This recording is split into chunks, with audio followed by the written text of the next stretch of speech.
We're live after much chaos. We are live. What time is it exactly? Yeah, 8 o'clock. Oh, right on. There 8 you go. o'clock. Right on time. All right. Hello, whoever is out there. My name is Chris Buono. I'm here for TrueFire. I'm accompanied by my good friend Nathan Brodsky, who's over to the left of me. You might be able to see his face if he comes rolling over here. There's the beard. All right. We got it all set up. Took a second and a new browser download, but we made it happen. Google doesn't like it when you don't use their products. Fine, you win this time. Okay, so thank you for tuning in. If anybody's out there, if not, I'll keep thanking you and saying hello as you come in. So tonight, TrueFire asked me to come and hang out and talk about my new courses, as well as some other things that are coming up. I just recently released Guitar Gym Weekly Workouts, Volume 4 through 6. Those are the last of the collection that I set out to put out. I'll give you a little quick backstory on how these things came to be. I have, for those of you who don't know, I run a classroom. It's part of the ongoing private lessons part of TrueFire's online guitar lessons. And previous to all that, there used to just be, look, now I'm going back. This is some TrueFire history here. If some of you probably remember the Guitar Sherpa program, and then it turned into the online classrooms, and now it is online private lessons, ongoing lessons.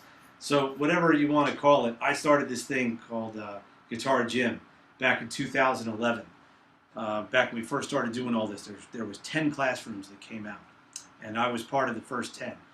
Some others that are still going were Cheryl Bailey, Jeff Mackerlane, Frank did one, Frank Vignola did one. Who else did one? There were some other early adopters. I think Jamie Andreas did one. Bruce definitely did one with us, and he stuck it out for a second. But anyway, so Guitar Gym still is going, and it grew and grew and grew, and we started doing different things. We started releasing courses, Guitar Gym courses. There's 15 of those, and they all started from the classroom. Now, inside the classroom, I do lots of things that happen only in the classroom. So one year, I decided from the first week of, I believe it was 2015, I was going to do something unique and different and challenging every week, and I decided to call them weekly workouts. And part of the challenge was for me to challenge myself. So I set out, my goal was to come up with something, chart it, play it, do the whole thing within 60 minutes. I had to, give or take. I had to come up with everything and finish everything. So do the lick, learn the lick, chart the lick, shoot the video, edit the video, which was, definitely quick and dirty, and get it done. I would use a camera just like this one, a Logitech C910. At the time, this is a C922 as of this morning, because that was another thing I found out that didn't work. So I did this once a week for 48 weeks. Towards the end of the year, Christmas was coming and stuff like that, and I gracefully bowed out because I knew that was going to take over. But anyway, for 48 weeks straight in 2015, I came up with something unique, just to throw my Guitar Gym students something to have fun with outside of their regular assignments that they had in there. Or at the very least, just to watch me do something goofy every week, because I definitely went too far sometimes, a lot of times. So that's where weekly workouts came from, and they were great. We had fun with them. And then things started to happen at TrueFire, as it always does. New things started to happen. And one of the things was something called TrueFire Foundry courses, which kind of still exists, but we're moving into something else.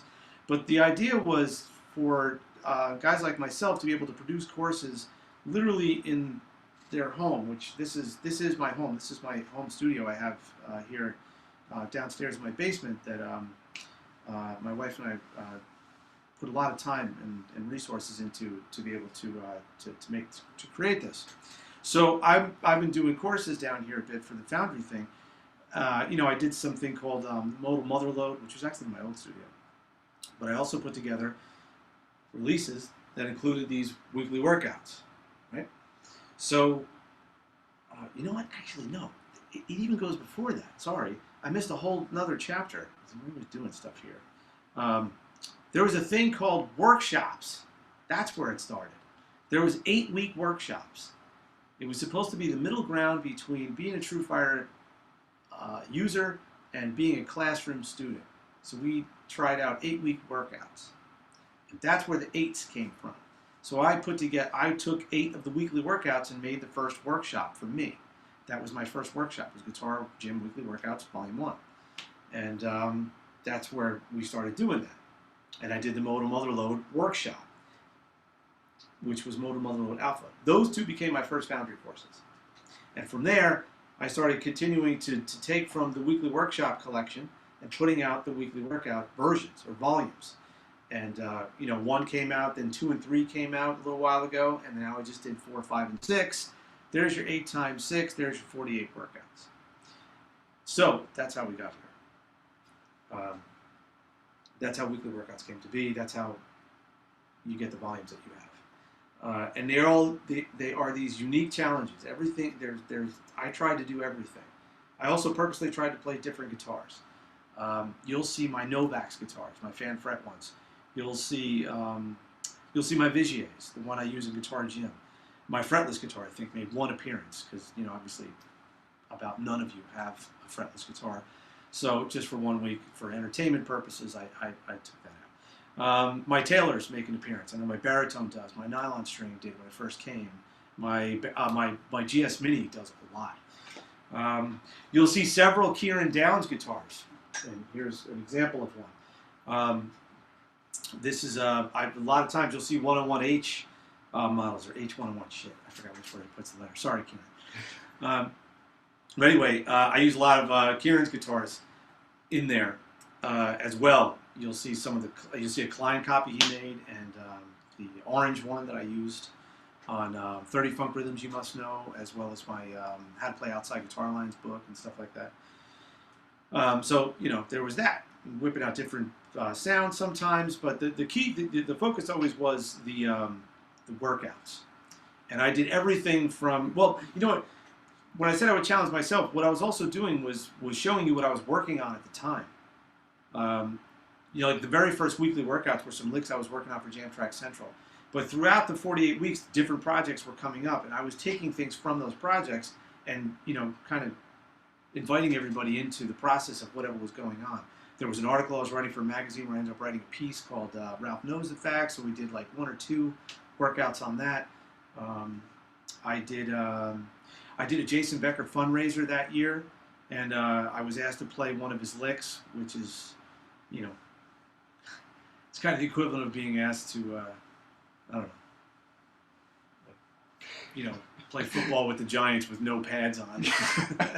So I did, what was I think Mabel's, oh yeah, I remember there was a blooper reel of me trying to say the name of the song. It's Mabel's Fable, I still can't do it. Mabel's Fable. I got nothing. Fable. Well, anyway, I did this tapping lick from that. That's one of the workouts. And it was, it was quite challenging to do. So, and it's not just ripping licks like that too. There was lots of rhythms. I did some odd time rhythm stuff. I did some acoustic rhythm stuff. I did some prog rock stuff. Where when Chris Squire died, I did a little harmonic thing. Played the Fish. In tribute to him and stuff. So a lot of varied stuff. So that's the story behind it. If anybody's out there who has used these things, or has the Guitar Gym Weekly Workouts, shoot me some questions. Anything.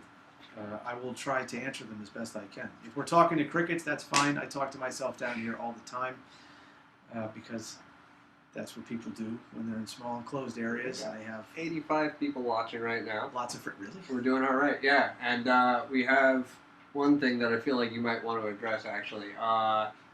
Somebody says those things are disturbing with no heads. I'm assuming talking about the guitar. Oh, so those things are disturbing with no heads. Well, all right. You mean like disturbing, like in a weird, doll, Toy Story ripped its head off type of I'm thinking like Buffalo Bill disturbing. Sorry. It works. I swear. You know, check it out. By the way, the amp I'm using right now is not the amp I used a lot of times for the weekly workouts. It's just like it though. When I did weekly workouts, a lot of times I was in my dining room upstairs. That was while we were doing construction on this down here. So I was stationed up in the dining room. So a lot of the background is that. And I had a 1964 Fender Deluxe back there. And I have one down here. I ended up getting another one. So I have two of these beautiful 64 Deluxe amps. They both have vintage Celestion vintage 30s in them. The actual ones from England, you know, from Ipswich. If I said that wrong, sorry. But they are both British-made vintage 30s, 64 Deluxes. I got the idea to go with that kind of amp and that speaker combination from Wayne Krantz, because I used to study with him when I was a kid, and I used to go see him bazillions of times at the 55 when he used to do his famous Thursday residency. And I just got hooked on the amp, so I eventually got one, and now I have another one. And that's what you're hearing right now. So, but there is a little bit of a cheater in here. Not cheater, but I mean something new I've ran into, courtesy of a very good friend of mine who has a great repair shop in New Jersey called Rowdenberg Guitar Repair. His name is Kyle Rogendorf.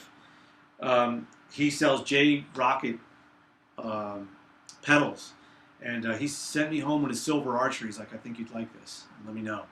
And yeah, to say the least, that was like, you know, giving a kid who's never had chocolate before and sending him home with Snickers and saying, you know, tell me what you think. So, needless to say, that stayed in the arsenal. So, what you're hearing there is a J Rocket silver archer slamming the front end of the amp, and that's it. Well, that's not true. There's also a Strymon Big Sky down here, but that's just giving me, you know, a nice spring reverb. If you hear a manic dog barking upstairs, that's Ringo. For some of you who have weekly workouts, you've probably seen his head or heard him bark. And anybody who studied with me, if you're here out there, my Skype students, you definitely know Ringo. So, you know, it's kind of soundproof down here, but Ringo's got a lion's roar of bark. You got any questions? Yeah, tons. Latest one actually is saying that somebody hears some guitar clipping. I'm assuming that the speaker is too loud for the microphone. Fair enough. So no, let me turn it down here. Turn it down there, yeah? Okay. All right. Better? Oh, wait. Yes. Everything is delayed, so. All right. First question.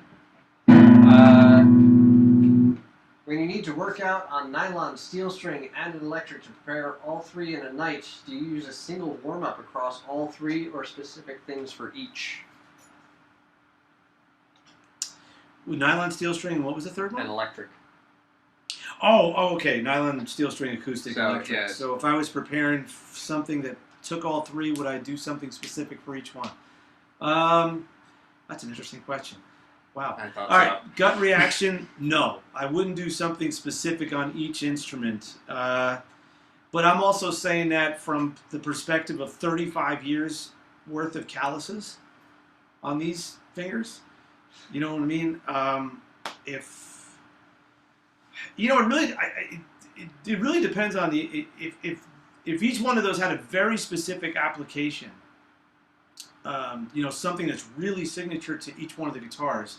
Yeah, I probably would. I also probably would say no to the gig, because nylon string, I mean, I fake it at best. You know, I just recently did a mood for a day, you know, lesson on mood for a day for guitarinstructor.com. And the only reason why I survived that is because I've literally been playing that tune since I was like 14. So, you know, if it was something really specific to nylon string, and I really was supposed to nail those sounds and all that, you know, maybe like I said, I would say no. But just in general to the question, no, I would just rely on what I do, you know, what my hands can do at this point, and just warm up in general. But I probably would warm up on the one that's going to give me the most trouble, and that would be the steel string acoustic, of course, always. You know, out of the three, that's usually the one that challenges all of us. And what's the other one? 12 string. I have a 756 12 string. You know, Taylor's play beautifully. It's the big reason why I ended up doing that and committing to those. I play other acoustics and I just don't connect to them. Or anyone that plays better than those is usually exponentially more expensive. Learn that lesson when Mandolin Brothers used to be open and they used to have all kinds of good stuff on the wall. Okay, next question. I'm just going to grab a footstool here. Cheeky little question here. We got, how's the Bogner amp investigation going? Anything striking your fancy? Has the what? Bogner amp investigation. Somebody asked that? Yeah. Anything striking your fancy? I don't know if that's allowed. How about this one? Out of all your workouts, question off on the side. Do you have a favorite or two? Favorite out of all your workouts, do you have a favorite or two? Out of the weekly workouts? I'm assuming that's what you're asking about. Do I have a favorite out of the weekly workout? Ooh. I mean that Jason Becker one, which don't ask me to play that right now, man. That's not going to happen. That Jason Becker one was. It had a lot of personal significance too. To do something to help raise funds for Jason's care is always an honor to be asked to do. So that's definitely one that's a favorite and a memorable one. I'm trying to think of ones that stick out. Wow, I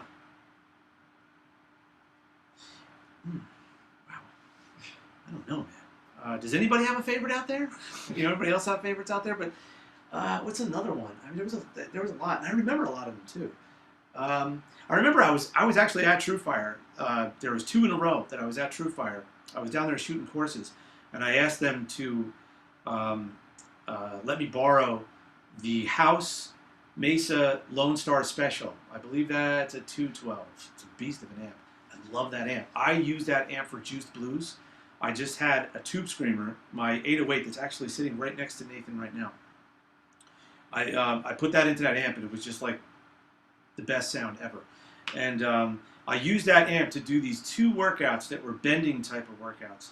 Like focusing on bending. That was something I tried to do a lot. I tried to make sure that I did bending a lot because I feel like that's the weakest thing that we all have in our technique is bending intonation. We need to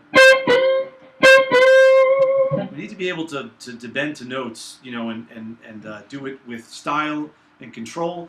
So I made sure that every so often, not too far apart, I would do bending workouts. And those 2 particular ones were a lot of fun to play. And anytime I whipped out my Les Paul, I always try to do really cool bending ones because of the shorter scale.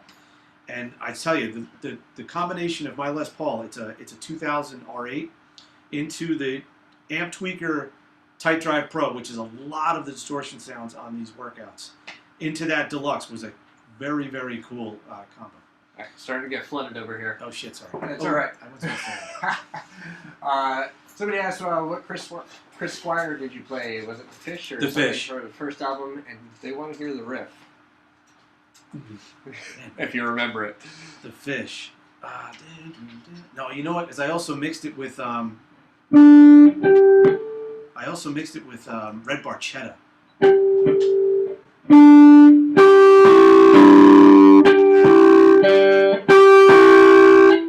There it is.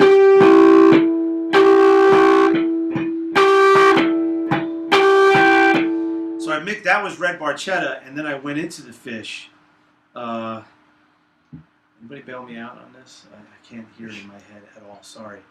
I didn't put myself on the spot to go look at all 48 of those workouts and try to replay them all. Sorry. I also did those in 2015. Next question. All right. You got any tips about dime bag techniques? Any workouts to get me closer to some of his techniques? Ooh, I did a dime bag thing in 50 Metal Licks, you must know. If you're one of the people that flamed me on YouTube back when they put those up, go home, get away from me. Because you people are relentless. I did, what's the name of that tune? It's on Cowboys from Hell. It is called, well, anyway, the lick.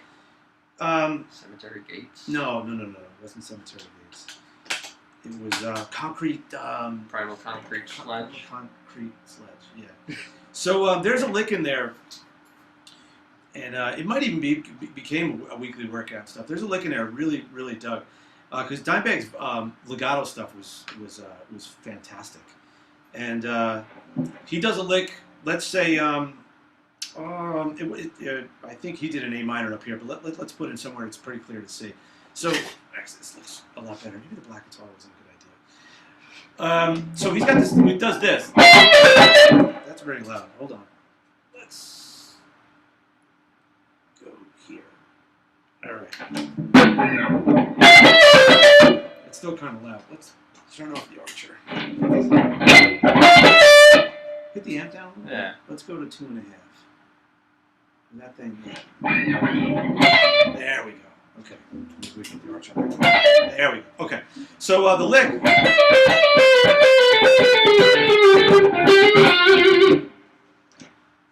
So think of it as pentatonic with putting your second finger in, a half step below the third finger, the highest note. And it's these 4-note sequences. So what I'm doing is picking the pull-off, double pull-off. It's a combination of picks and pull-offs and double pull-offs, and it goes down in sequence. So, you know, if we look at from the top note sequence, and it'll follow suit with every lower scale tone from there. But it's a hybrid scale approach. It's really a finger pattern, and I'm guessing, and it's probably a fair guess, that he took influence from Van Halen because he was so liberal with that finger pattern that he did, which, if you've ever heard the thing about the Van Halen scale, that is a whole step to half step thing if you're looking on a descending pattern. The dime bag thing is a half step to whole step. And that would be the thing, you know, if I was trying to warm up and I wanted to cop a dime bag thing, I'd be looking to do.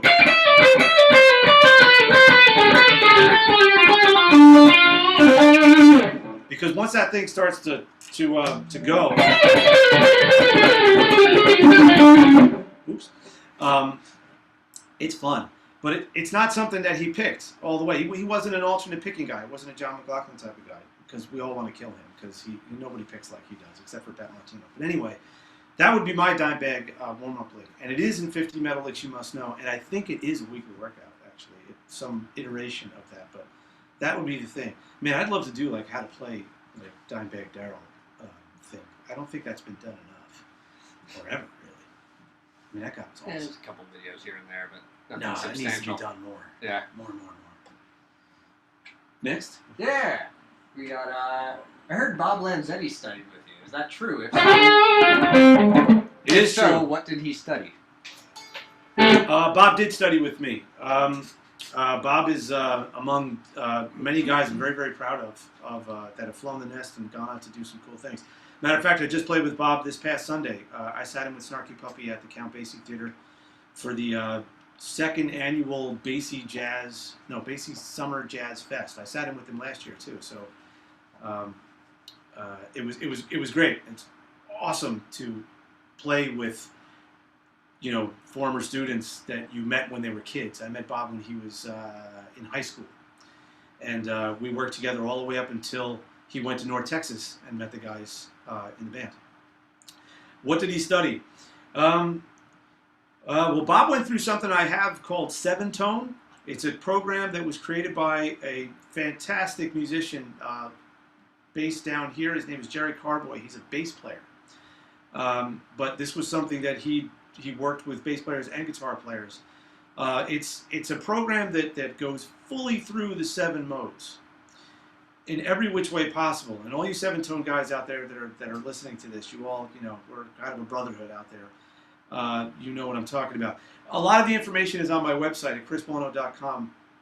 On my teaching page, there's a whole section dedicated. There's a whole page dedicated to 7-Tone, so you can find out a lot about it there. But it's basically filling all the holes that are there, and they were there when I was doing it too, in your diatonic 7-Tone vision. So we go through all 7 modes very deeply. Bob did it. If not the fastest, one of the fastest guys that's ever done it. And that's because, not speed-wise, it just clicked with him. And also, he did the work. And he did a lot of the work in the beginning. 7-Tone's very hard in the beginning. And he grabbed onto it and really hunkered down in the beginning and got through that preliminary stage very efficiently. I mean, he was just dialed in. He was focused. And actually, I was having a conversation with his parents. About a year ago, when we were talking about the old days, because Bob studied with me at a place called Clarizio Music, where Nathan and I both worked on and off for years. And it was run by the late great John Clarizio. And we were talking about that stuff, and they told me that Bob used to get up in the morning before school, going to high school. It's early morning. He would get up and shed before he went to school to get some extra time in because of the weight of what we were doing. And that's the kind of dedication that he had from the very beginning. He ended up studying also with Vic Juris at the same time before he went to North Texas. Vic saw the same potential that I did, and and so did Dave Fiesinski. I sent him off to him for a bit. We all saw the same thing, so none of us are surprised, but we're totally proud, all of us, of Bob's accomplishments, and it owe it all to Bob's work ethic. So he's doing great, and if you're out there, Bob, hey, you might be, because you're out in Utah, you might be done with your day. Anyway, yes, so that was the Bob Lanzetti thing. All right, big one. Regarding legato, do you keep your finger low or fly in high from above? And do you hammer on from nowhere or pick the first note? I think it's more of a situational thing. It is a situational thing, but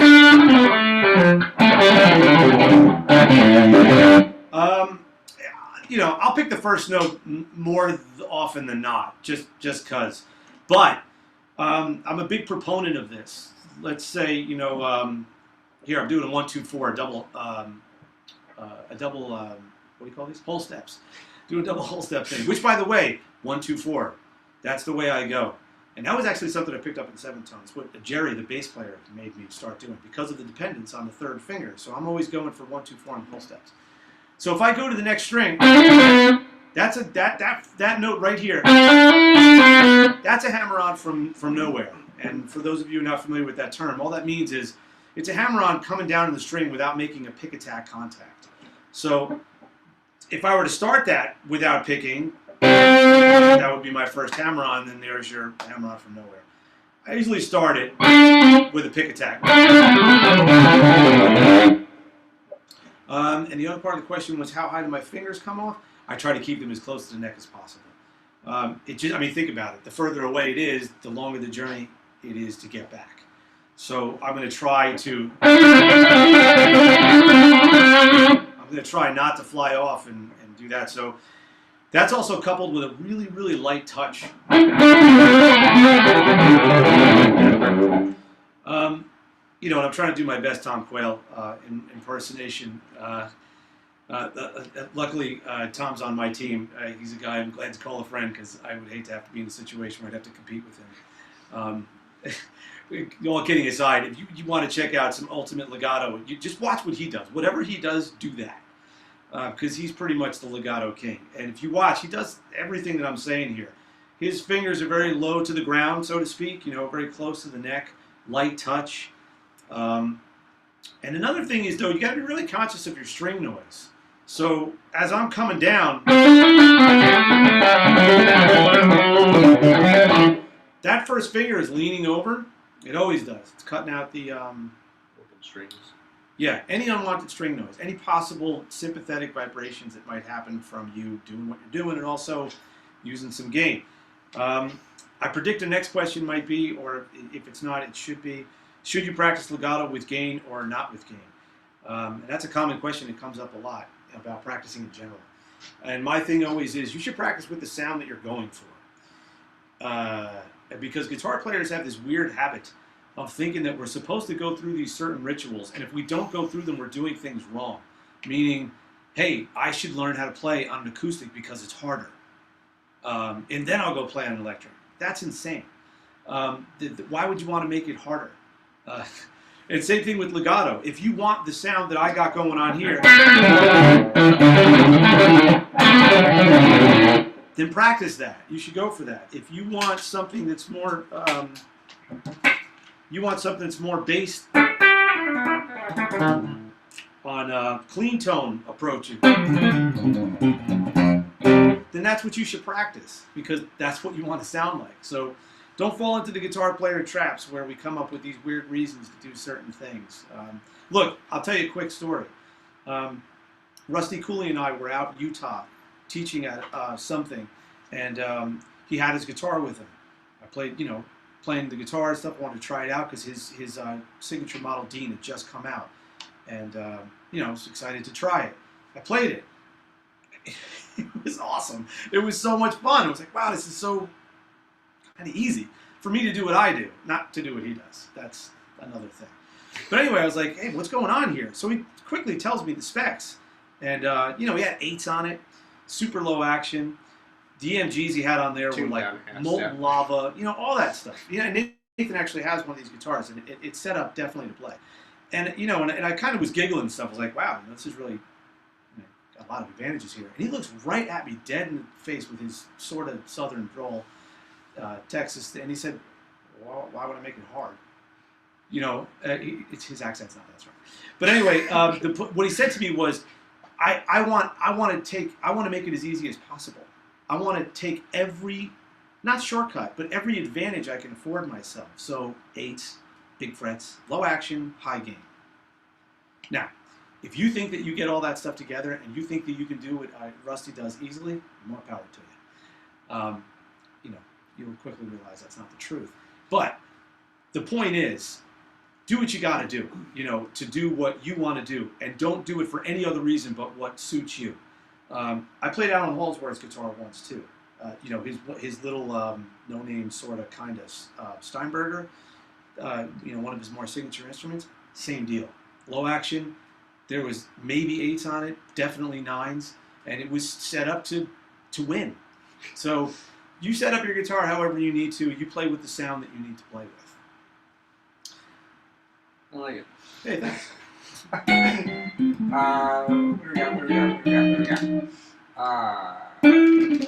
CD3 stuff is killer. When can we expect a record?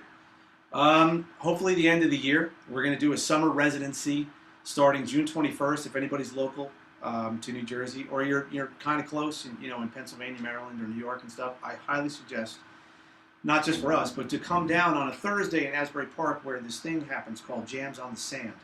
6 o'clock, we open up every week, and then afterwards, a national act. There's a whole roster, jamsonthesand.com. You can see the whole schedule. So from June 21st to August, actually we're right here, to August 30th, every Thursday, Jams on the Sand happens. We open at 6, headliner goes on at 7.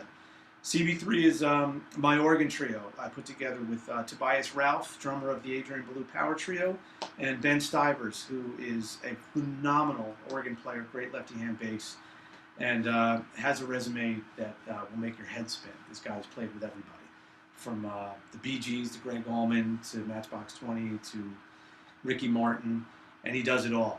Straight up piano playing, synth playing, organ with the left hand bass. He's just a force of nature. So Ben and I write the tunes, and it's a lot of fun. If you want to check out the music, we are all over the place. Just look for CB3 Organ Trio Music on Instagram and YouTube and SoundCloud.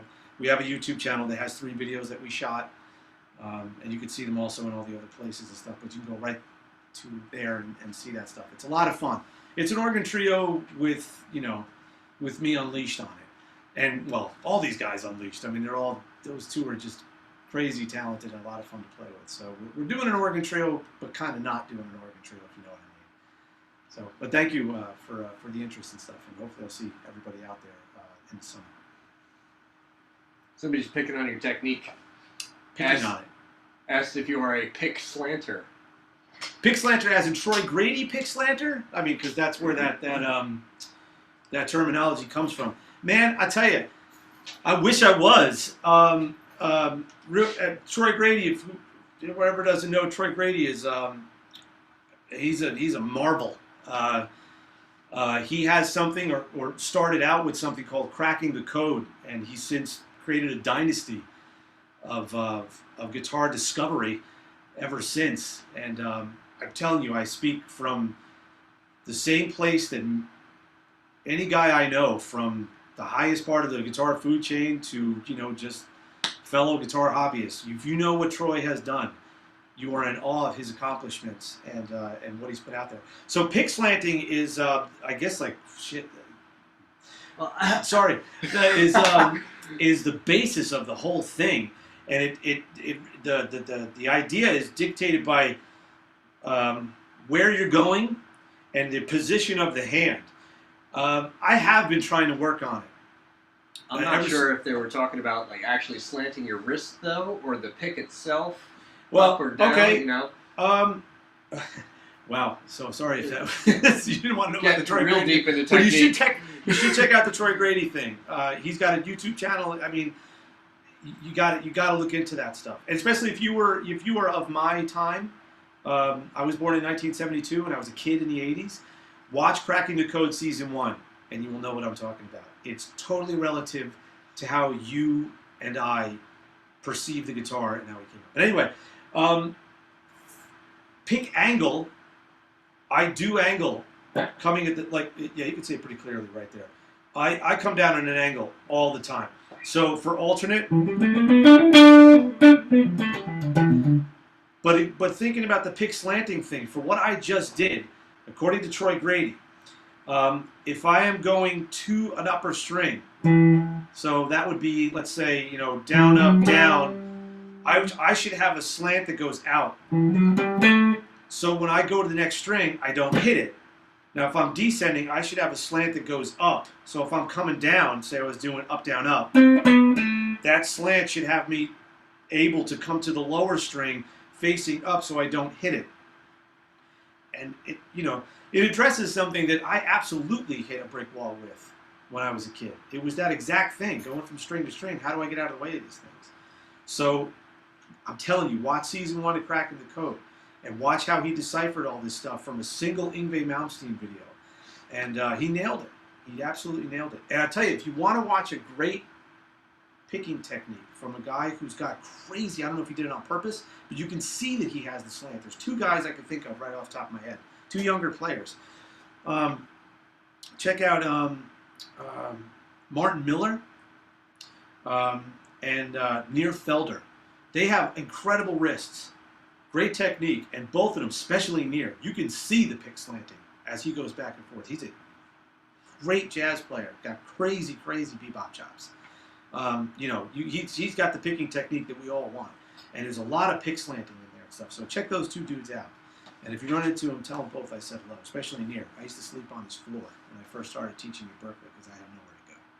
And he gave me a floor. Thanks, Near.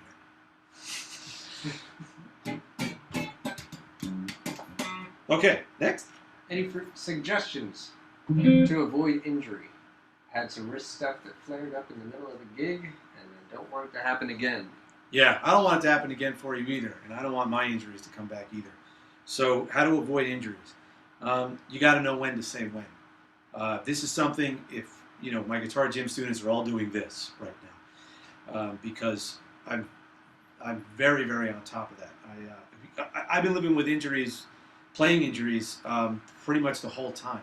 They started in college when I overdid it a little bit, but I more overdid it playing piano because part of my music degree was I had to take piano classes. And I think this is the root of injuries. Sometimes I think where the injuries happen the most is when you have a little bit of technique and you start to do something that you have a little bit of ability to do and you overdo it. So you overstep the little bit of boundary that you have, and it's almost it's an unfortunate double-edged sword there. You end up trying to do good and you end up doing bad because you have this little bit of ability and you take it too far. I don't usually see injuries in the beginning, or people complaining about fatigue or over fatigue in the beginning because they don't have the ability to hurt themselves yet. But it's the guys that are starting to get some stuff under their fingers that end up getting those injuries. So, look, I'll tell you straight up, I don't stretch before I play. If you do and it works for you, you should do that. However, though, I try to keep as healthy as possible. I keep a very close eye on my diet. I keep a close eye on the amount of time I put into playing. And I also keep a close eye on when, I'm doing something and I'm on the road to disaster. Meaning, I can't tell you how many times, including the first time I ever did anything for TrueFire, and if Brad Winkos is watching, he's probably laughing. The first time I ever went down to TrueFire to just even go start checking out working together, I was, preparing to do something, and I developed a crazy blister on my third finger from bending a lot. And it was working on these things and ended up becoming something that we did in Juice Blues. And it was my own fault. And I still do it to this day. If I take my eye off the ball and I'm preparing a lot for something, all of a sudden there comes that blister. And I mean, like I said before, I got 35 years of work in these hands, and I can still create a blister on one of my calluses from overdoing it. And bending usually does it to me, especially if I'm, up there. I remember specifically, what was I just doing? Megadeth stuff. Holy Wars and Hangar 18. A lot of Marty Friedman stuff where he was doing, and Dave Mustaine stuff, and I was over practicing those bends. And this happened to me not too long ago, a year ago. I did this. Yeah, there it was again. And, and I looked at it like, as if you didn't learn this lesson. So know when to say when. Know your body. Listen to it when it's telling you. I mean, if your back is up against the wall for the gig, it's not worth it. Just next time the next gig comes up, budget your time better. But warm up before you play, whatever works. Hand stretching, yoga, diet. I'm not kidding. You should really look at your diet. It has a lot to do with everything and stuff. And just take it easy. You'll get way more done in 5 to 10 minute spurts, 20-minute spurts of concentrated practice than you ever will with noodling or playing for 4 hours, because that's what 4 hours turns into. It starts out as this thing, with all the right intentions. You start out earnestly trying to do something. Yeah. And about 40 minutes into it, it turns into, and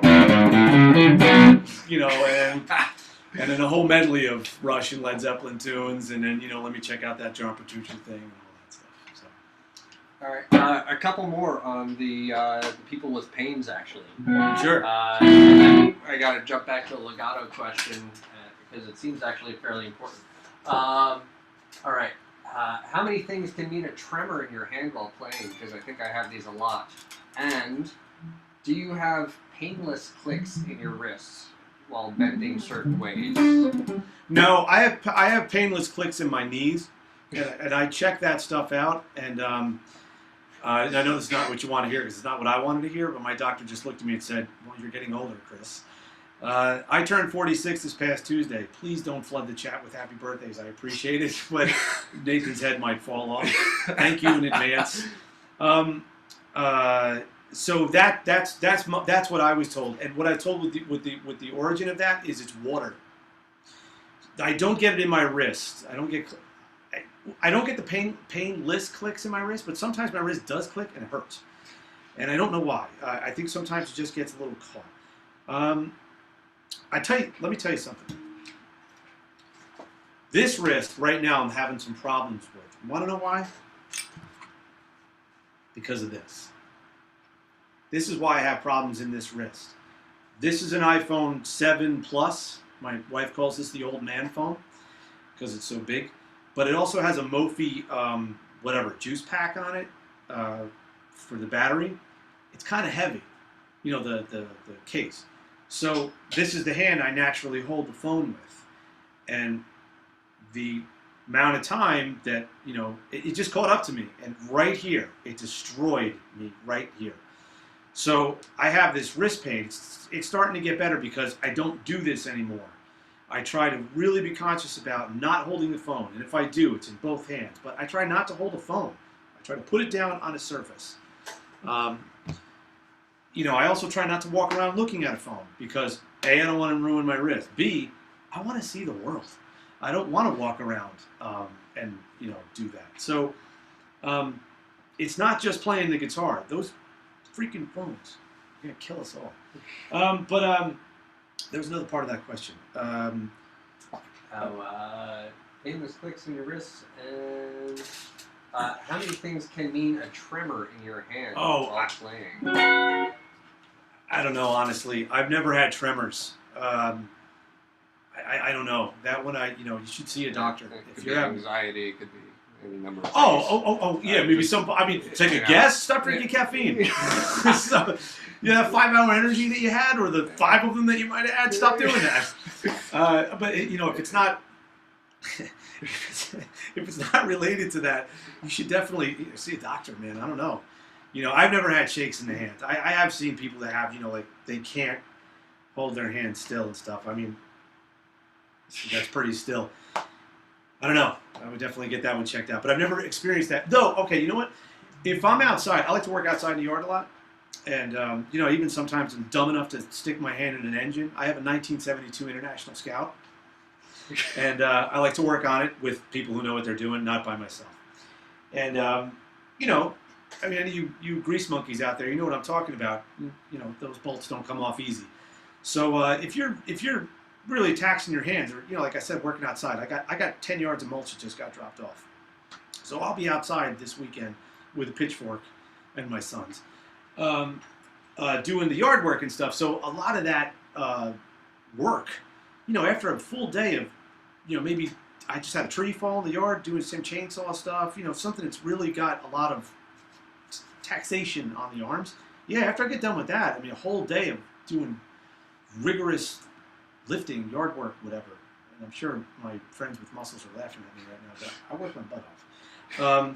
Yeah, I'll get some shakes, and you get that thing where, you can't even pick up a glass and stuff like that. I guess that's kind of normal for that. You got to let that, you got to get that lactic acid out of there and stuff like that. But if that's something that's happening to you without a trigger, I would definitely go see a doctor. If you're getting that from playing the guitar for a certain amount of time, that is not rigorous work. Sometimes it's taxing, but not that bad. All right, we got to take a step back real quick. Back to legato. Somebody asked, how do you get the whack? Develop a consistent whack on the string. I didn't want to skip over that. Thanks. The whack. Yeah, I think the whack. Let's try but with legato, so I got really the part. getting the articulation of everything and really hitting the note. Okay, should I not pay attention to the word whack in there? I don't know. I was intrigued by it. Okay, I'm going to take a stab at this. If you heard, look, every note that just jumped out right there was not the legato technique. It was my hybrid picking technique. That's where the snap is coming from. That's where the accented notes are coming from. Or those were accented downstrokes you heard. Every pop out of there was not part of legato. So I'm trying to help you as much as possible here with the whack. Overall, the smoothness, man, it's just got to come from the time put in and being really overcritical about your results. That you are getting all those notes clear. Look at Guitar Gym hammer-ons and pull-offs. Level 1. We are down at 40 beats per minute.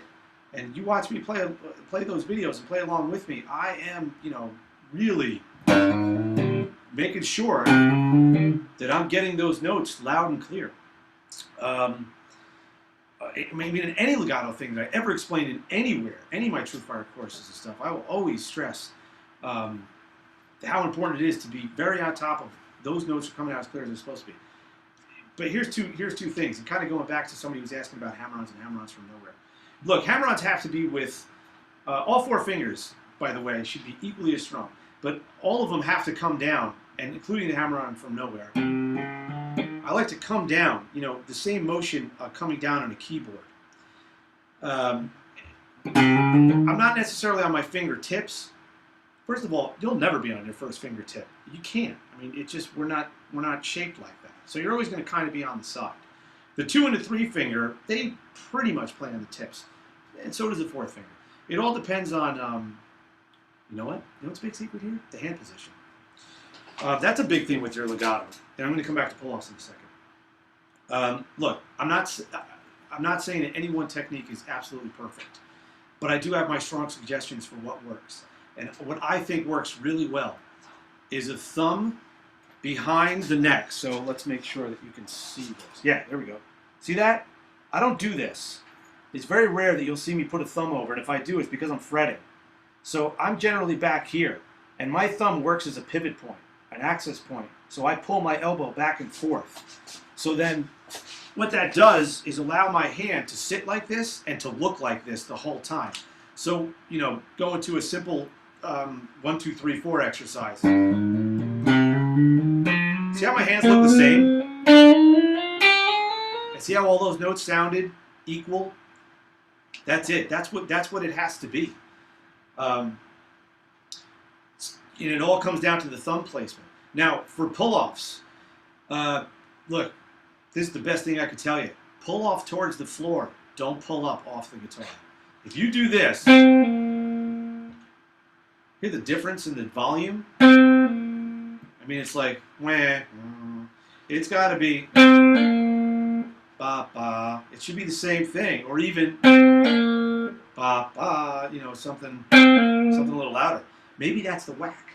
That could be the whack. That's the whack right there. Yeah, it could be the whack. And the whack could also be the strength of the hammer-ons. I don't know, man. I'm trying to help you with the whack.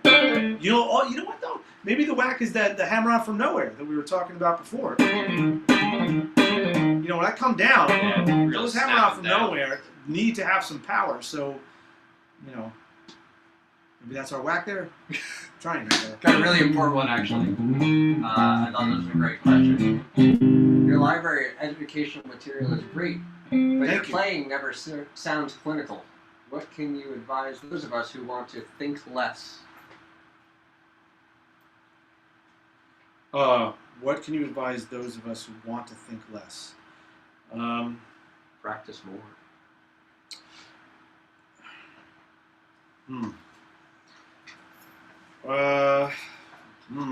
This might open up some can of worms that people don't want to hear.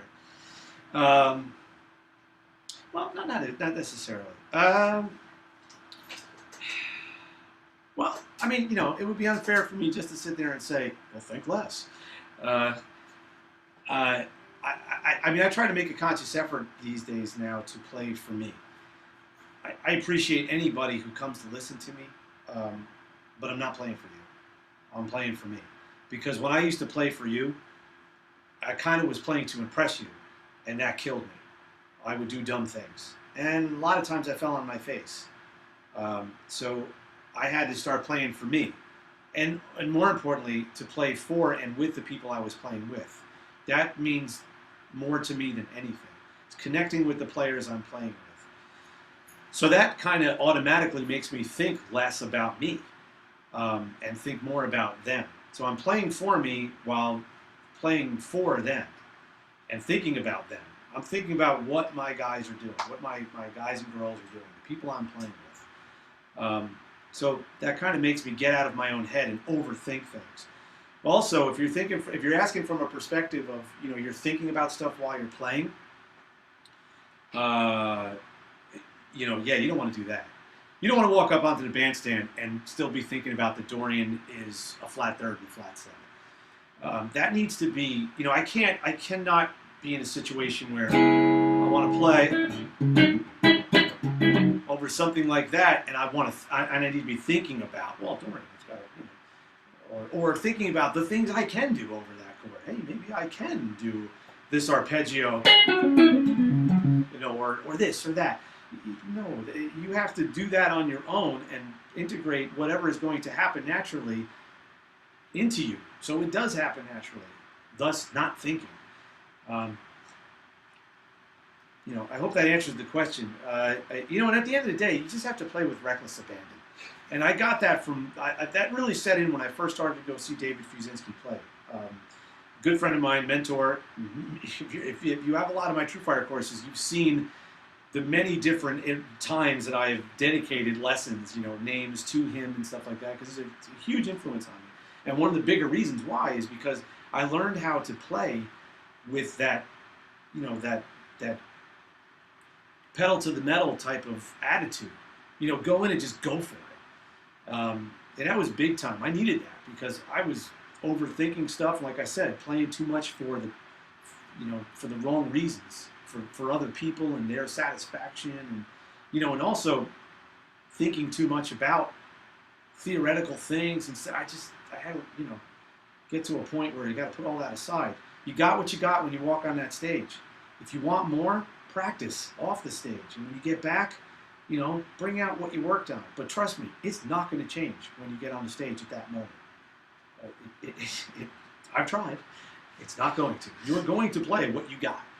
If you listen back to your recordings, which you should always record your gigs, and you're not satisfied with what you hear, that's totally cool. Change it and do your thing. So all that stuff will make you think less. Got 5 minutes left. We got a couple questions. Okay. Yeah, I can hang for a bit. I don't know if TrueFire is going to turn me off and stuff. Okay. So what the heck was that? There we go. All right. This is an interesting one. I don't even know if it's serious. How do you alternate pick fast without your arm moving? That's my $1 million question. That's not wrist. That's not true. My arm does move.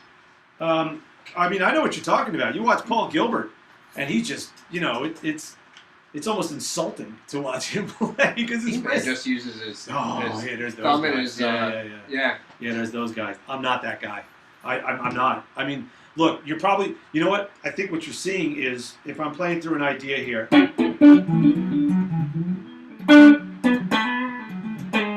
So, okay, there's some things going on there, but a lot of that is my hybrid picking and legato kicking in. So it looks like is efficiency of my wrist. It's not just my wrist doing everything here. So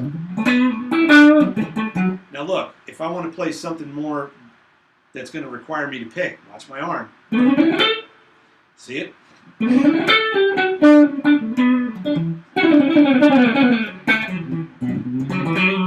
Every time it goes into a picking thing, what happens? My arm moves.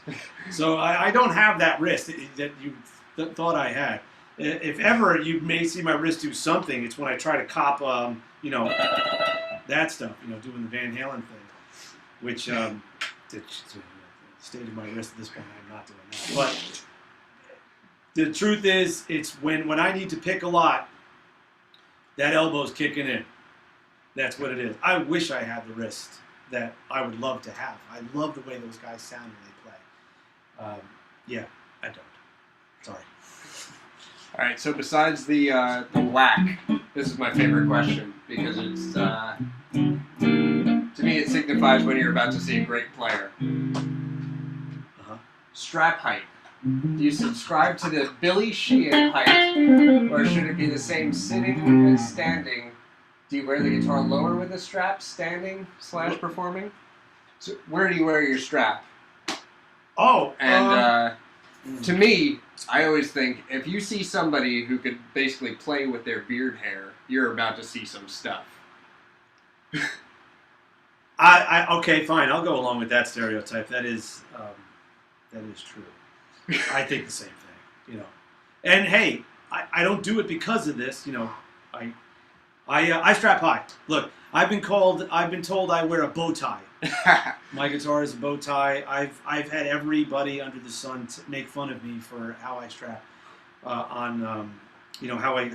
high I wear a guitar. I don't have a strap handy, but I'll tell you, I want the guitar to feel like it feels like this. It's just as simple as that.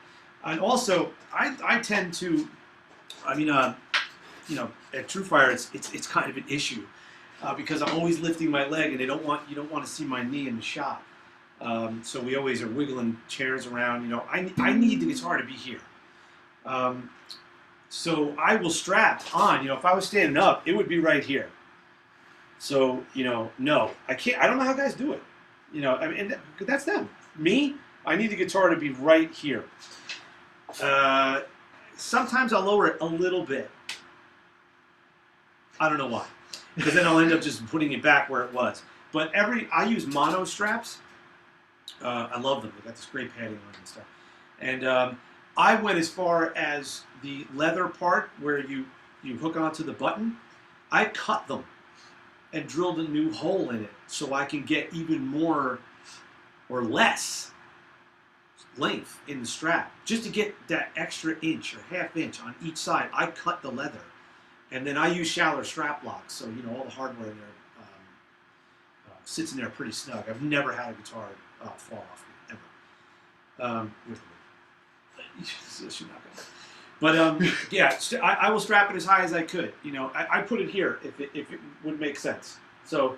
And also, it corrects your posture for your left hand. Well, yeah, there's that too. I mean, look, sitting down. This you see this? This is something I've thought about and I've analyzed and I've considered. I want this to continue. I don't want to all of a sudden lose this. I want this to be like that. So I'll put the guitar wherever my arm feels like it is when I do this. It's got to be that way. So going back to the thumb thing I showed you before, this is all part of that. I can't do that unless the guitar is in the place that it needs to be to allow me to do that. And also, this is something I always talk about in Guitar Gym. And any of my private students, look at how the guitar is sitting on me. I mean, look at my TrueFire courses. You ever notice how my TrueFire courses have me like, if you haven't, but check it out. I sit like this in TrueFire courses. I'm usually looking at you like I'm taking one of those cheesy photos. That's because if I sat straight at the camera like this, look at the guitar. Now, obviously, you never see the guitar like that in a TrueFire course because you need to see it. In order for you to see the guitar on me, I need to turn the chair this way. So I literally am almost on a 45-degree angle, not facing the cameras. So I have to turn my head and get that thing, not that big. The point is, I'm coming off the body about 45 degrees. Think of the neck compared to coming off the plane of my my torso here. 45 degrees, I'm taking a guess. Seems like half a minute. And the reason is, I need the neck to be here. My hand just naturally falls here. The thumb placement allows it to do that. And also my picking hand is right here. And if you notice on this guitar, on this Downs, this is something that Kieran's really into ergonomics. And a lot of it came from ideas that we talked about a lot. All of the controls, it's kind of hard to see on blackness, but here you go. See this? This is my volume control, which is a volume fader. Flashlight. And this is, yeah, we can see it. So the volume fader and the pickup selector, which is up here, where normally a 3-way toggle is on a Gibson style, I have a 5-way up here. The point is this, is to have the ergonomics and the freedom of everything within the throw of my hand in a natural playing fashion. So that all is enabled. I'm able to have all this come together by having the guitar sit like this, at this height, with my thumb, my hand here, angled pick, volume control, so I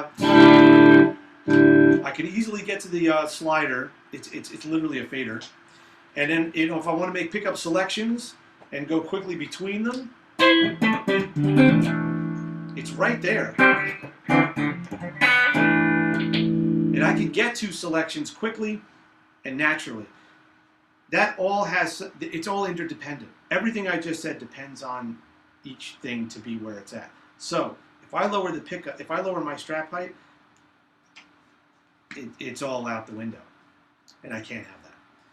So I will strap my guitar high. And you know what? I'm a Steve Howe guy. That's my first Guitar Hero, and he straps the guitar at ES-175.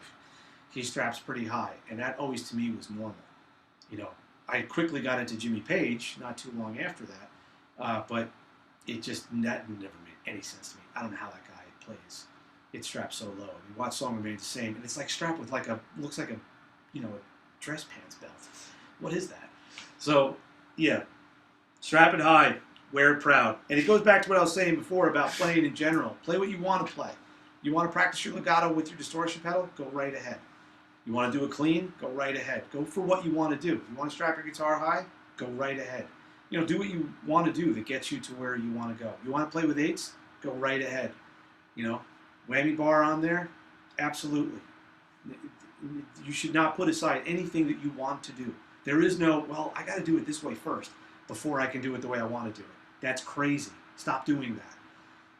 Play and practice the way that you want to. You'll be a lot happier. Got more stuff here. Did they turn this off? Because, like I said, I'll No, we're still getting questions. When it comes to strumming, do you prefer wrist or arm? Wrist. Going from... I don't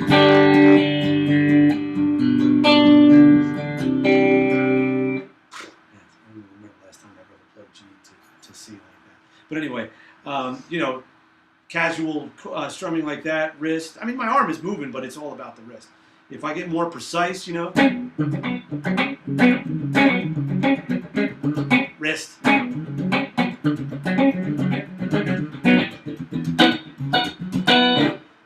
Wrist. You know, it's the whole thing is in the wrist. My elbow is really putting my wrist in the place I want it to be, but it's wrist. The only time the elbow comes in is when it's just, you know, I mean, when it's going to get, you know, silly, and you know, you got to get.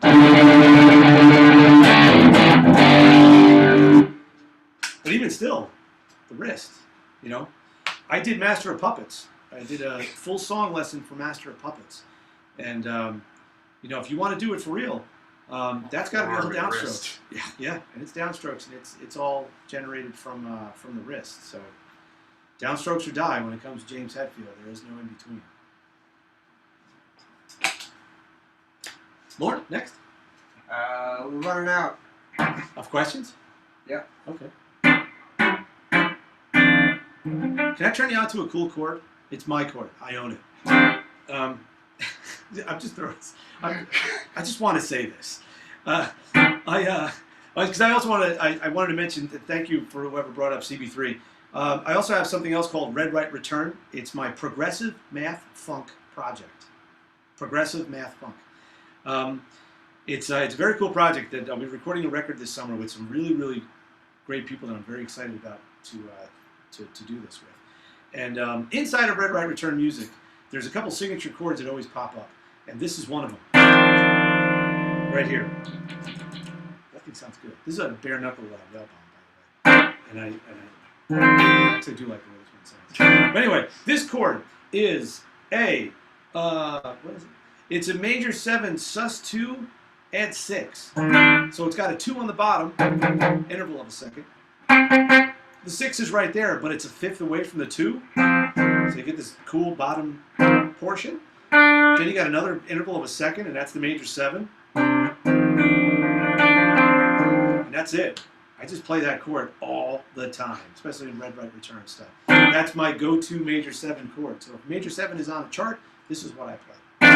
I never play this. I play this. Or I play this. You know, major 7, sharp 11 stuff. Or 6 9s. Okay, that'll spark some questions. All right. Let's see. Oh, you can find Red Right Return on Facebook right now. We're working on a lot of the other stuff. And Instagram, too. Red Right Return Music. All one word. Well, it's always one word. Red Right Return. All right. Yes. Somebody said, how was the Count Basie Theater? It sounded great. I've not found much material about playing with dynamics. Do you have any suggestions on developing dynamics in playing and performance? There was a lot. That was that was all the same question. That was all one thing. Yeah. Were you at the Count Basie? It was from a while ago. This wasn't for me. Yeah, I got that. Yeah. No, I mean was the person. It sounds like they were at the Basie. Well, if you were there, thank you for being there. If you weren't, it was a lot of fun and it was great. What was the question? Developing dynamics in playing. Oh, okay. Developing dynamics. It's actually the tune we played. It's a tune called What About Me from Snarky Puppy's We Like It Here album. Which, by the way, I was very excited to play that tune. I played it before with them. But this time, the drummer who you see on the video for that song from the original recording, Larnell Lewis, he was on the gig. And, man, that guy, oof, when he hits a drum, I'm telling you, it moves, it blows your hair back a little bit. There's 4 drummers I've ever felt that kind of power from. It's him, Keith Carlock, Rodney Holmes, and Nir Z. I've done all kinds of work with all of those guys. Keith actually did a TrueFire thing with me in the jam. All those guys, when they hit their drums, wow. And I played on a record. I never got to meet him. I played on a record with a guy named Gene Hoglan. Great death metal drummer. And I'm sure that it feels the same way in Singer. But back to your dynamics question. How do you play with dynamics? How do you learn to play with dynamics? The best thing I could tell you is play with recordings that you like, that have the dynamics that you want to achieve, and and play along with that recording and emulate those dynamics. I could say the same thing for vibrato. They're two hugely important techniques that never get talked about because they're not as flashy and fun as other things, but they're more important. You know, your pocket, your vibrato, and your dynamics really are what make you get the gig. And you get all those from playing with people and also playing along with people. So if you like whoever's dynamics, B.B. King's, Joe Satriani's, you know, Young Lee, I don't know, whoever, play along with those recordings and try to emulate them. Get it, you know, cop that vibe, and that's how you do it. And also, go play in places where it forces you to play with good dynamics. Go play in church on Sundays. You learn about dynamics there because you can't play loud in there. I mean, you can, but you'll get, you know, people looking at you funny. Yeah, put yourself in situations where you have to play with dynamics. If you got kids, young kids, whip out your acoustic, play nice and soft with them when you put them to bed. And you don't want to play Pinball Wizard, or you could, but I mean, you definitely want to be as opposed to when they wake up in the morning or when they're teenagers and you have to, you know, get them up for school. That's, you know, there's some dynamics there. So. I think I got that pretty cool. Yeah. Anything else? Yeah. What about the guitar? Is that big horn on the guitar there for balance? Well, let's see. Look, Bob, no hands. If it is, good on Kieran. Is it there for balance? I mean, you know what? I'm going to say yeah. Because any guy I know that builds guitars that pays attention to balance, everything is intentional. I work a lot with Kieran. I play a lot of his guitars and stuff, and they're all very well balanced. So if that has something to do with it, sure. I work a lot with Rick Toon, who's also somebody who's very into ergonomics, and everything on his instruments is intentional. So yeah, I'm going to go with yes on that. By the way, I've made this public a little bit, but this, you know, you can consider this a soft official announcement. There is going to be a signature model coming from Downs Guitars. There will be a Chris Buono model. I don't know if it's going to be called that or they'll come up with some cool name like, you know, Invincible. But the guitar is going to be based on this, but not this. I'm a big fan of curves. So my shape that we've been working on has much more curves. You know, it's more rounded and stuff. I'm a big fan of graffiti. And if you look at CB3, all the imagery in CB3 is all New York City, all graffiti that was very intentional. So the guitar itself is kind of taking that on. There's some shapes over the years that I've really loved, and we tried to incorporate the vibe of those rounded shapes. So, you know, you'll see something like this, but more round, you know, more curved and stuff like that. But this guitar is incredibly balanced. It's great, and it's light. That's a big thing for Kieran. Even with the tremolo system, which adds a little bit of weight, you'd be surprised how heavy sustain blocks are. But even with that, this is pretty light. His guitars without the trem systems are paper. I mean, Nathan's held them. You know, you got to watch yourself when you pick it up. You might throw it across the room by mistake. It's very light. So really, really good stuff, and very well balanced. So yeah. Hey, downsguitars.com. DOWNES guitars.com. Go check the stuff out. It's there. If you're in Long Island, they're at Music Zoo, which I need to take a trip up to as well. I need to go see that place. I heard nothing but road trip. Hell yeah. So yeah, go check them out. There's a lot of info there, and you can see me playing them in 30 Funk Rhythms You Must Know. I play an orange downs, the infamous orange downs in that course, and it never fell off my lap. So, but thank you for asking. These guitars are great. They're a lot of fun to play. We got a fun one. They've all been fun. What is it? Do you play fast picking every note? What does that mean? I don't know. I'm assuming straight shred. Oh, you mean like without Like, instead of legato, just all alternate pick. Just No, not really. I don't. Sometimes I'll do some sequences. You know, and this is tapping into my kid who grew up on marching out and trilogy. Sometimes I'll do sequence. I don't know if I can do this anymore. Or maybe like one note per string. The good old Yngwie rise up the neck type of thing. And I don't know if I copped this from Fuse or from Yngwie, but you got to get those things. Oh, okay. Yeah, that's more Fuse. I thought that was a bar at first. I was looking no, at you. no, it's not. No. I mean, you could do it. You see, that's a different attack. Yep. But I used to be able to do pedal points. I don't know if pedal. Yeah. I can't do them anymore. Yeah, I can't do those anymore. If Angus Clark is watching, shut up. I'm sure he could play the crap out of those things. Of course he can, because he plays with, what's his name? The singer who used to play in Rainbow, who was on Odyssey. The Dio? record. No. The guy who, what's his, Joey Lynn Turner. Okay. Yeah. There's some great videos of Angus, fellow TrueFire guy. He plays with Joey Lynn Turner, who is a legendary vocalist, and Joey Lynn Turner was on 1 or 2 Yngwie records, definitely one, a record called Odyssey. And Angus has done gigs with him. They do a bunch of Yngwie stuff, and Angus absolutely owns that stuff. So he can do it. More? Next? I hope we're not breaking laws here. Going over time. We're dry. You want to play? Oh, yeah? Oh, wow. Sure. Yeah, I could do that. You know what? I got this. Hey, you know what? Let's play with the major 7 sus2 add 6 chord. Let's get lots of those in.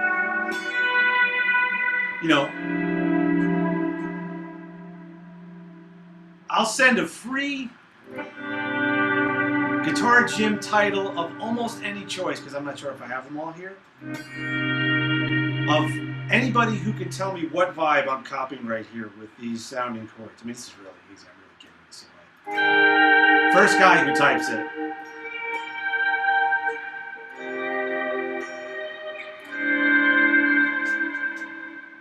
Nobody? Not yet? Come on. Who am I going for here? We're just getting to that part in the Oh, right. on Sorry, the there's a actual delay. feed, yeah. Well, that's fine. Whoever's first is first. Alan Holdsworth. There it is. All right. All right. Nathan will... Randy Bakeland. Yeah, good job, Randy. Nathan will send you a message somehow with an email address from me, and you can take your choice. I will mail you any Guitar Gym course you want. Jeez, I could have made that a little harder. Well, you never know. Hey, man. Yeah. Alan Holdsworth. Hey, by the way, if anybody out there is a headless guitar guy, this is a big deal. This is a hip shop tremolo system, and this to date is the best headless tremolo system I've run into. We've tried a bunch of them, and they just haven't felt right yet. And this one does. I have a hip shot on my 73 Strat, which you see on courses, my black 73 Strat, which I love. I would be buried with that guitar. Or burned with it, whatever. So this, I have a hip shot on that, and this is a hip shot, and it feels really good. It feels just like the one on my Strat, and that's the problem with headless tremolo systems. They never feel like the ones with guitars with headstocks for some reason. I don't know why. Oh, who knows? I mean, there is a totally different thing going on here because you don't have tuning machines up here. But this is great. This is a big deal. We wait a long time for someone to make something that feels good. And they make a short block so that the body doesn't have to be that thick, and Kieran can still get the lightness that he wants, the lightweight. But it feels nice and slinky. It's really.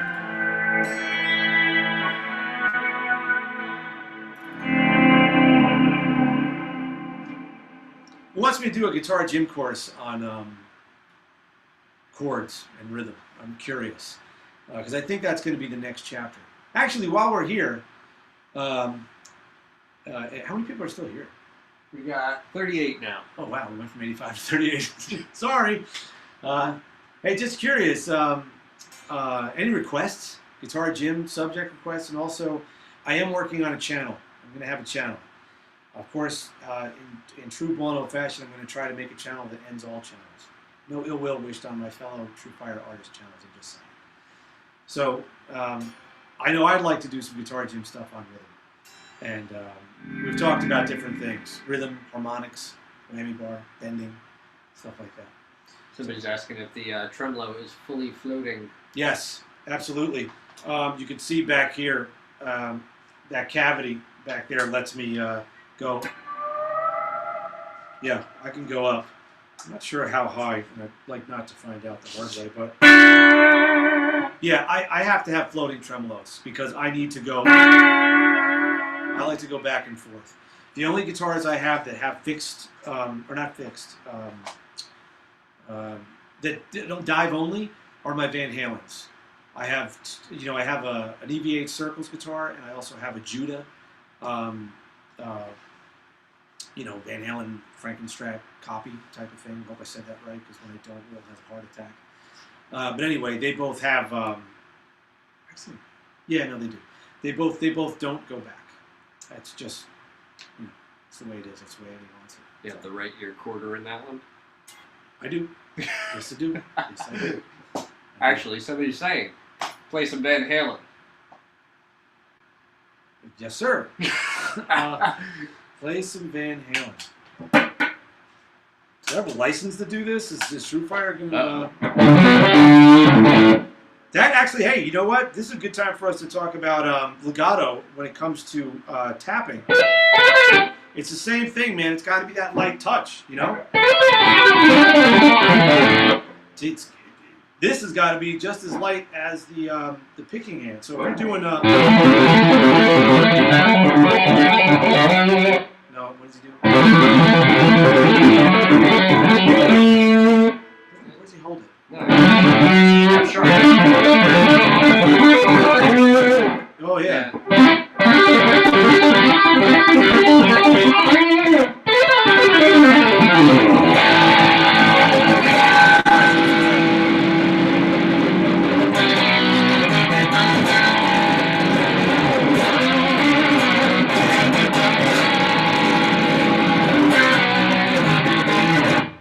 Sus chord, right? Hard to remember this stuff, man. I haven't played Van Halen tune all the way through in quite a bit. That reminded me of something. Oh, hey, on the subject of this, if you want to get that stuff for real, besides the legato stuff, this is a Van Halen tip, and I'm full of them right now. Not the tunes, the tips. Because there might be a Van Halen project I'm working on, just maybe. A big one. You want to tap up. So, and I know I just didn't do that because that's not what I did from day one. So it's really hard to teach the old dog new tricks. But you notice I tap down. So, or for instance, good for the ubiquitous stuff. I'm tapping down. You want to get the real deal? And he taps up towards himself, or towards his face. Pull towards your Sure, that's a good way to put it. Yeah, you kind of go towards your palm. If you listen very carefully, closely, there is a bell-like attack that you get when you tap like this. Couple that with the slow phaser going on in the background, because that's what he did a lot of times. You get more of that sound than you do from the the slightly more abrasive attack of this, as opposed to this. So that is your Van Halen tip of the day. Tap up, don't tap down. I wish I had a cooler way to say that, but I just don't. So are we about through all the questions? Yeah. Okay. Okay, so this is Chris Buono here saying thank you. I thank Nathan. He thanks you also for a fun night out. Yes, sir. Please keep up with me at where? ChrisBuono.com. There is a ChrisBuono.com. There's going to be a new ChrisBuono.com at some point, but there is a current one that's been around for quite a while. It's got lots of stuff on it, including the 7-tone program that we talked about before. CB3 is my organ trio. You can find all of that stuff. CB3organtriomusic.com. Plus, that's the name that we use throughout the social media sphere. And Red Right Return is my progressive math funk project. Red Right Return Music is how we identify ourselves. You can find both of those on Bands in Town, so track us so you know when we're coming out to play. And please follow us on Instagram, Facebook, whatever. The only place I have a Twitter thing going on is for me, and I'm not that good at it. There's only so much time in the day. But thank you very much for any of the TrueFire courses that you have, one or all or something in the middle, and make sure we get that guy's information to send out there. Already sent it. Okay, Yeah, it's good. Great. So thank you again. Drop me a line at any time, in any way, shape, or form. Anybody who has knows I get back to everybody very quickly, whether you want to do that through Facebook or my contact form or my website or this and that. But thanks for everything, for checking out everything that I do.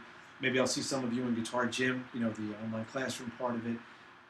But feel free to ask a question about courses or all that stuff. So this is Chris Buono saying thank you, Nathan saying thank you, and Yes, we will catch you on the next one. And this time we'll do it sooner than the last time that we did it. It won't take us a year to do it again because we have too much fun doing this. Okay, guys. Thank you very much. Buono out.